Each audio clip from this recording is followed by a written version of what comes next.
Genius Kids.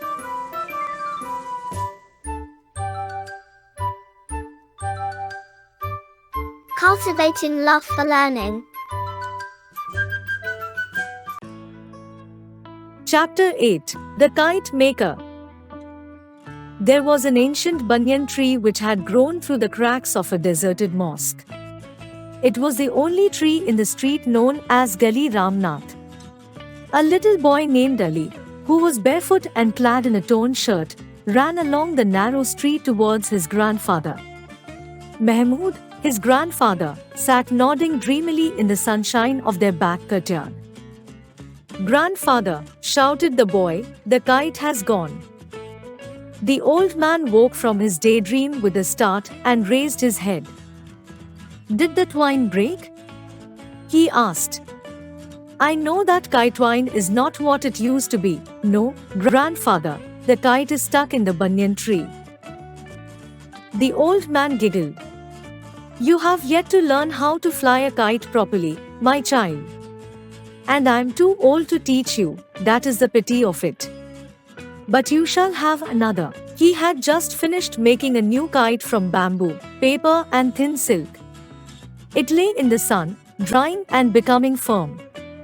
It was a pale pink kite, with a small green tail. The old man handed it to Ali and the boy raised himself on his toes and kissed his grandfather's hollowed-out cheek. "I will not lose this one," he said. "This kite will fly like a bird," and he turned on his heels and skipped out of the courtyard. The old man remained dreaming in the sun. His kite shop was gone. The premises had been sold many years ago to a junk dealer. But he still made kites for his own amusement and as playthings for his grandson, Ali.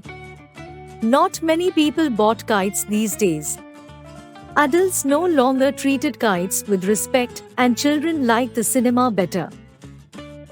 Word meaning: deserted, abandoned, twine, a strong twisted thread used for flying kites. Skipped, went out jumping. Premises, houses or buildings with belongings. Junk dealer, a person who deals in the things that are considered useless and of little value.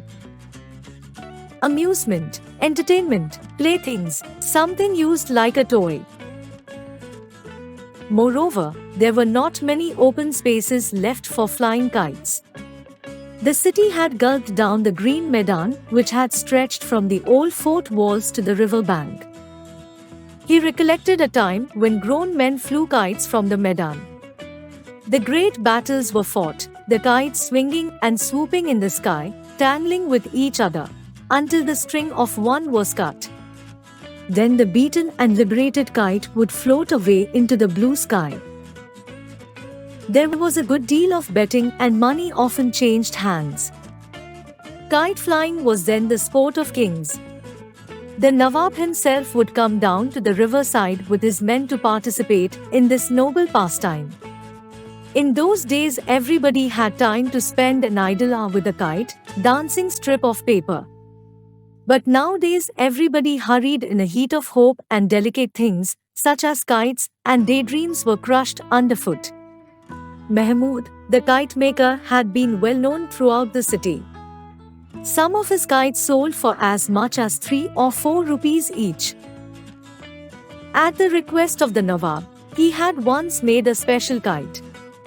It comprised a series of small and very light paper discs, trailing on a bamboo frame. It had a fantastic face with the 2 eyes made of small mirrors. The kite looked like a crawling serpent or a dragon because of the decreasing size of discs from head to tail. Word meaning: river bank, the land at either edge of a river, swooping, moving this way and that. Comprised, consisted, discs, thin flat circular pieces of paper. Looked like a crawling serpent or a dragon because of the decreasing size of discs from head to tail. It was not easy to raise this large and heavy kite from the ground. Only Mahmoud could manage it. A large crowd gathered on the Maidan to watch the first flight of the dragon kite in the presence of the Nawab. At first attempt, it did not move from the ground. Then the wind came from the right direction, and the dragon kite soared into the sky, twisting its way. It went higher and higher. Its devil eyes shone in the sky. When it was in a very high, it pulled strangely on the twine, and Mahmud's young sons had to help him with the reel. Still the kite pulled. It wanted to liberate, to live a life of its own. Then suddenly the twine broke and the kite leapt away towards the sun. Soon it was lost to view. It was never found again. Mahmud did not make another kite like it. Those were more leisurely days.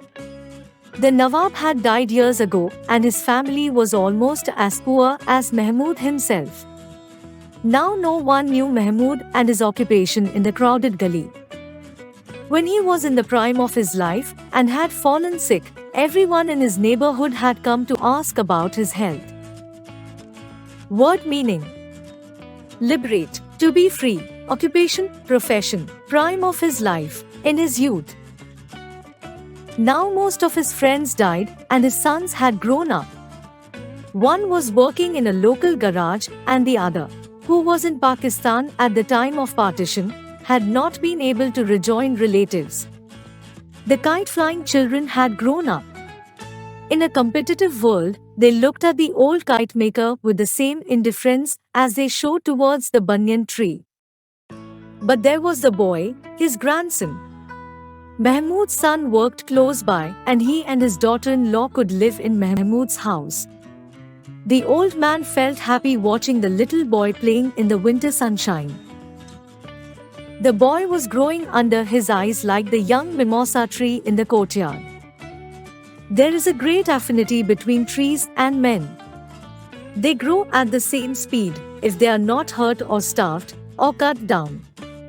In their youth, they are dazzling creatures, and in their declining years, they bend down a little. They recoil, they stretch their brittle limbs in the sun, and with a sigh, they shed their last leaves. Mahmud was like the banyan tree. His hands were gnarled and twisted like the roots of the ancient tree. The voice in the street grew fainter, and Mahmud wondered if he was going to fall asleep and dream. He would like to make a wonderful new kite for little Ali. He had nothing else to leave the boy. He heard Ali's voice in the distance, but did not realize that the boy was calling him. The voice seemed to come from very far away. Ali was standing at the courtyard door and asked something. When Mahmud did not answer, the boy came closer, repeating the question. The sunlight was slanting across the old man's head, and a small butterfly sat on his flowing beard, dyed red with mehndi.